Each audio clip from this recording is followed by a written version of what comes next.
เอาลงให้เพาะให้มันเปื่อยแบบนี้หมักผักเปื่อยเขาก็เลยแบบนี้คนนี่บัวเช่าจะเกลือเดือนนี่เป็นว่าตกแค่ตกว่าพี่น้องตัวเดือนก่อนนะบ่มีฝนนะเดือนนี้ว่าตกนำเอาทุกมือเลยช่องผิดเลยนี่กำลังพดพี่น้องนี่หมักผักหอมใส่เอ็นงัวพี่น้องกินหมักผักหอมหวนชมว่าหมักผักหอมอยู่แล้วเลยพี่น้องเอ้ยนายทิวอยากกินข้าวเลยหมักผักหอมใส่เอ็นงัวน่ะเป็นคนหุ่นเด้อเพื่อนปลาลูมด้วยปลาลูมกินข้าวเด้อนั่งดีๆลูกนั่งรัตมาเได้เจอกีฬางามเนาะโดยกากสบายดีและสวัสดีเด้อพ่อแม่พี่น้องเบอร์สุขสุคนตอนหัวแรงพี่น้องหนึ่งข้าวแล้วตะเวนผู้สิเห็ดอยู่เห็ดกินผัดมืดผ้ากำปนมาพี่น้องเลยตกแห้งฝนตกแห้งพี่น้องก็เลยขับไปรี่อยู่ในเฮือนกับไม้เทวเปียกเบิดแถวตูบแถวเตียงนี่มันพระใช่บอนมุ้งหญ้านี่ก็เปียกเตียงบอนมุ้งชังกะซีก็เปียกมันพระฝนแห้งพี่น้องมาบัดเดียวแห้งกระโดดก็เลยว่ามาเห็ดอยู่เห็ดกินสีคำๆนี่พอดีว่าได้มักผักมาแต่เพื่อนน้องชายพามีเอามาแต่วานนี่ผู้ใหญ่พี่น้องเป็นให้เอามาลายมืออะไรก็เลยบ่ได้เอามาวานนี่ก็เลยเอามาผ่าอะไรก็สีมาใส่เอ็นงัวเนื้องัวเลยพี่น้องซีนติดเอ็นมันนี่แหละใส่เล็บน้อยกะอันนั้นซะก่อน เอาไว้ซะก่อนให้มันเปื่อยๆก่อนแล้วจังสีมาเห็ดกินก่อนวันนี้พี่น้องไปเป็นยังไงก็ไปเบิ่งไปส้มน้ำกันเพื่อนครัวน่ะเปียกเบิดพี่น้องเลยมันพระฝนพระมันลมแหงไปเห็ดของกินแรงก่อนมื้อนี้กินกับไอเทล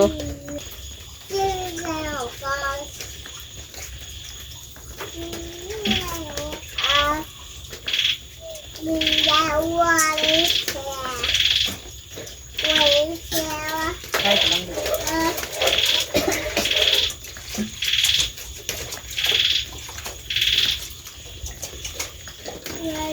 โดยพี่น้องจะเริ่มน้อยการลวกซีนซีนไว้เฮืองเติบเลยพี่น้องเลยถ้าว่ามันเปื่อยเนี่ยเลยพอมันเอ็นติดซีนแล้วก็ลวกไว้ก่อนแล้วก็เอากระเบือลงที่นี่เอากระเบือลงน้ำหลังเขาก็ให้น้ำเย็นก่อนเลยจะเอาลงเพราะว่าเขาลงไม่ใส่น้ำร้อนเลยมันที่เห็นในมันก้อนพี่น้องมันเหนียวโพดก็เลยว่าปล่อยน้ำเย็นเลยจะเอาลงมันละลายแล้วก็ลงใส่ซีนกับนั่นเนี่ยก็ใส่ปลาแดกพี่น้องปลาแดกอะถ้าเริ่มน้อยเอาน้ำนี่มันกอยให้มันจนโตปลาแดกเปื่อยยังแต่ก้างอะไรพี่น้องให้น้ำง่วมออกไปตลาดอยู่ของบริซื้อมากกับตองปลาแดกก็ลืมเมื่อนี้ก็ไปกับน้องชายพามีอยู่ค่ะบริซื้อลืมซะเพราะว่าใส่ตองปลาแดกไหมตอนก่อนนะมันขาดมันเทซื้อตองปลาแดกไปน้ำปลาแดกก่อนแบบนี้อันตองปลาแดกเอาลงลายเนี่ยพี่น้องพอจะเล่นน้อยกอยน้ำเดี๋ยวมันก็สิบได้เค็มปันใดฮะพ่อจะใส่ใหม่เอาน้ำลวกเอาพี่น้องให้มันเปื่อยกินไม่ใส่งัวเอ็นงัวใส่ปลาแดกแล้วก็เสียหมักผักมาลงเหมือนพี่น้องกินงัวเขาไว้ถึงเติบมันเปื่อยเลยมันก็เอาลงถึงแล้วอันนี้หมักผักออกไว้แล้วเบิดเลย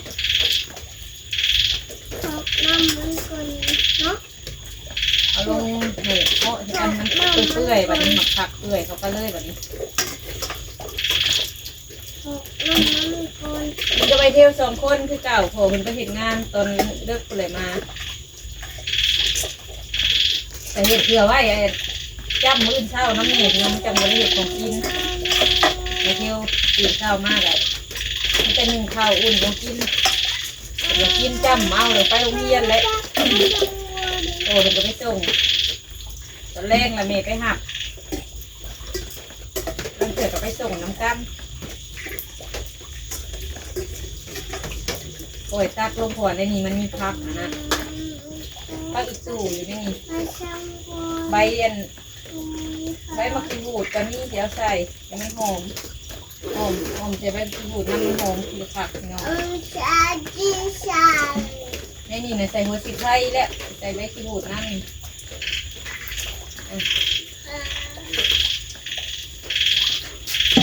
ก้องกับสิบแจ้งก็ได้เลยพี่น้องเลย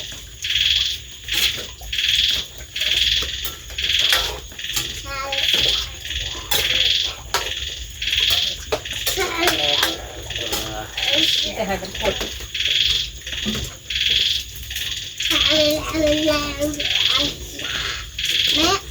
ดังขึ้นพี่น้องสิปรุงไว้เลยพี่น้องมันแล้วเลยเห็ดยังเห็ดของกินใส่ปรุงนัวไว้เลยพี่น้องพวานมันจังแล้วเลยใส่ปลาแดกใส่ปรุงนัวใส่ชีมึงมันจางมันจะตื่นใช่ไหมอ๋อให้มันจนหน้ามันอ้วนตัวพวกเราพี่น้องเขาอ่อนให้มันพักมันอ่อนพวกเราแบบนี้ที่จะดังไทยใส่ก่อนวันนี้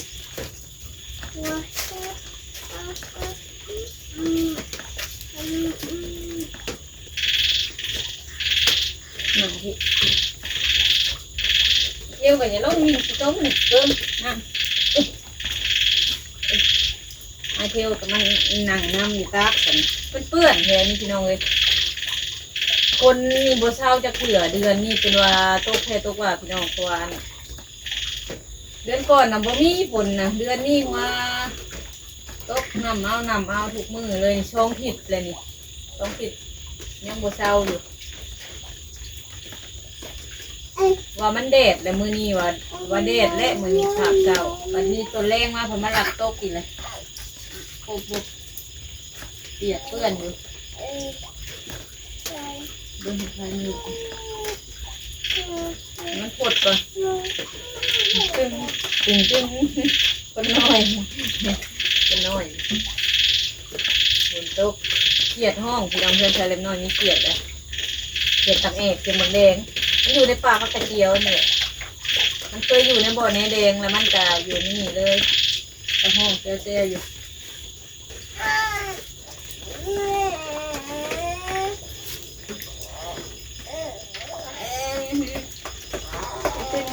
ไม่อยากหยุดปันใด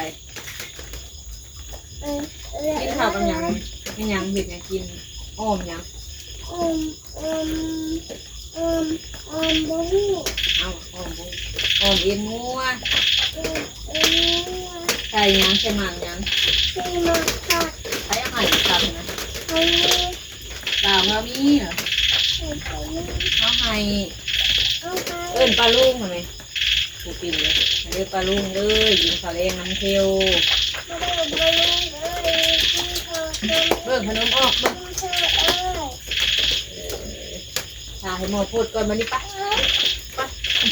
กินไทยไม่อยากอยู่น้ำมีอยากให้มีอุ้มมัน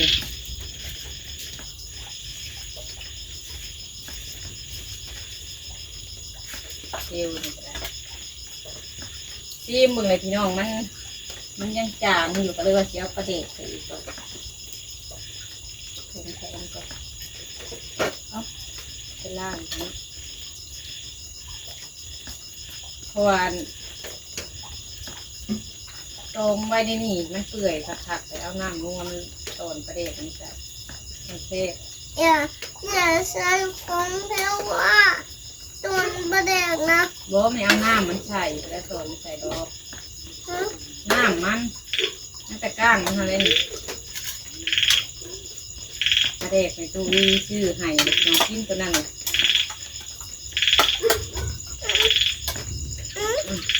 ทาก่อนเสียงผ้าดำโอ้ไพ่ผ้ายังไงฮะไพ่เผยวะโอ้ยไพ่ก่อนถูกไปยังหนุกวะ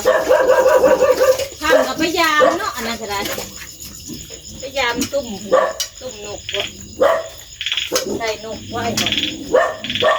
เบิ่งขนมเบิ่งปลาทุ่งกระบุกเป็นตุกปลาทุ่งกระบุกปลาตุกพยายามหนุกเบิ่งหาดูพยายามนุกนี่เอ เอาไปอีตู้ใส่ก่อนพี่น้องบัดนี้มันสุกเลยมันเปื่อย ชุกแล้ว สุกแล้วใส่เขาอีตู้แล้วก็แล้ว แต่กินแล้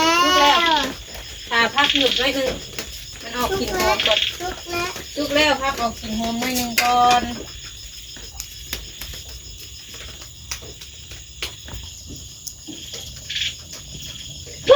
กำลังพดพี่น้องนี่อ้อมมักผักหอมใส่เอ็นงัวพี่น้องกินมักผักหอมหวนสมว่ามักผักหอมอยู่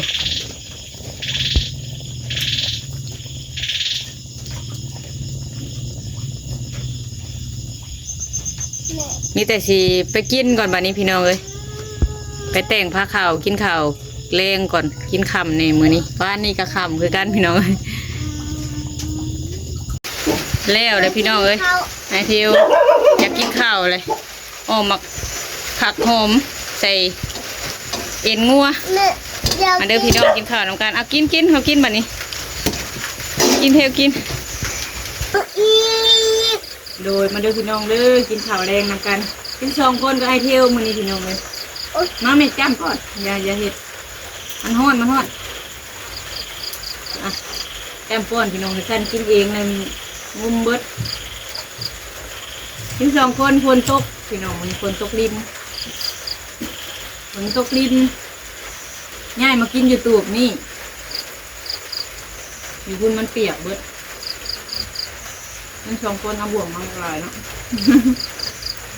โมเดลกินเขาไปลุง เฮ้ยจุบหลายลูกนี่ล่ะเป็นคนหุ่นเด้อลูกเด้อเพิ่นปลาลุงเด้อปลาลุงกินข้าวเด้อนั่งดีๆลูกนั่งสมาธิได้เสือกีฬางามเนาะจำโคตรเนื้อจุ่มไว้ให้เที่ยวกินตอนเช้าสิ บอลลุงก็จะกีฬางาน โอ้ยมาอยู่บ่ แม่ โดยดอกไผ่มันก็สีแดงได้มันเป็นน้องเลยบึกอย่าเป็นมาเด้อเป็นมาเนาะรุ่มเด้อ ของใคร ของแม่นี่แหละลูกดอกไผ่เป็นสีแดงแม่จักหน่อยเลยพี่น้องดอกไผ่มันขาดเลยใช้ดอกไผ่พุ่มเอา ของแม่ก็เพื่อนละ เดี๋ยวไว้ลูก อืม เนี่ยยินนะเอาอีกอื่นแล้วมันอื่นแล้วนะ เออ ก้อนเอาพี่น้องเลยเป็นจะกินเองก็ได้อยู่พี่น้องพี่น้องยังเพื่อนกลางคืนฝนตกแน่มื้อนี้นอนดิยังลุงนั่งดีๆได้ในครูเพิ่นสอนนะได้อยู่โรงเรียนนะนั่งกินข้าวกินเองบ่อยู่โรงเรียนนะลูก อืม นั่งลงสิถามนี่ปลาลุงเพิ่นสิถามนำเพิ่นยังไงก็อยู่โรงเรียนน่ะกูบ่นอนเองบ่ อืม ดูไว้หรอวะ อยากกิน มันเพชรจังมันเพชรมันงามนี่ใครตุ้งงามน้อยเลยแม่บ่ได้ใส่เพชรตัวเพชรตัวไรใส่มาก1มากครึ่งมันกินกับมันเอาผิดบ่ได้กินเพชรน้ำลูกเลยพี่น้อง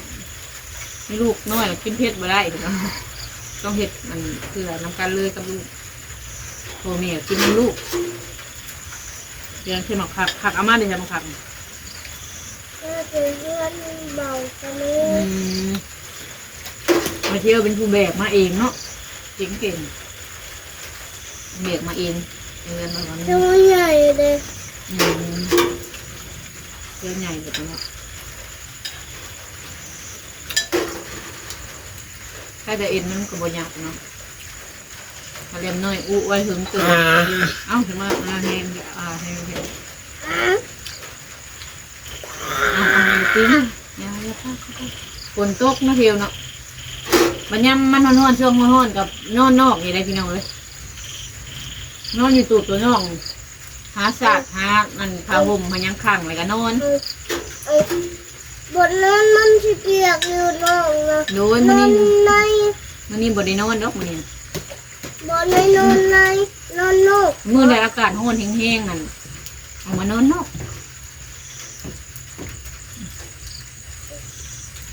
บทนั้นมันที่เปียกนอนนอกนะ โดยนอนนอกเปียกมันพระใส่ส่วนพระแทนเปียกอ่ะ นอนในเนาะ โดยไม่เพื่อนละ นอนนอก นอนเลยมันโหด มันมีฝนตกนอนหนุนนายเฮือน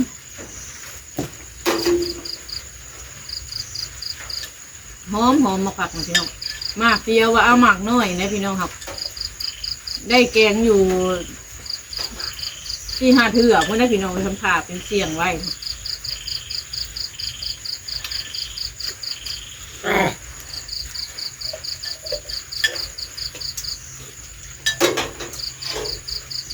ในตู้ไว้ทานนะ แม่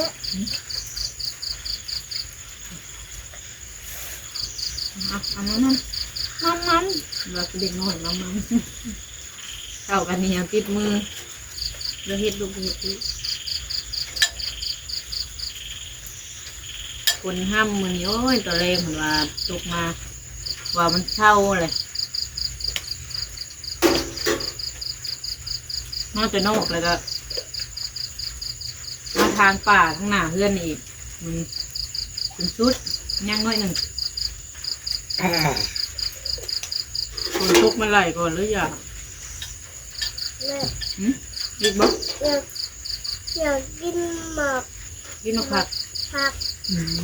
โมอยากกินหมักผัก อ้าวผักมันก็คือกันกับคือกันกับมันพลังฮะมันอ่อนมันเย็นก่อนเย็นก่อนเลยเข้าตี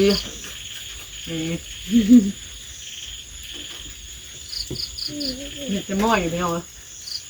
มันจะเสียงกบเสียงเปียกห้อง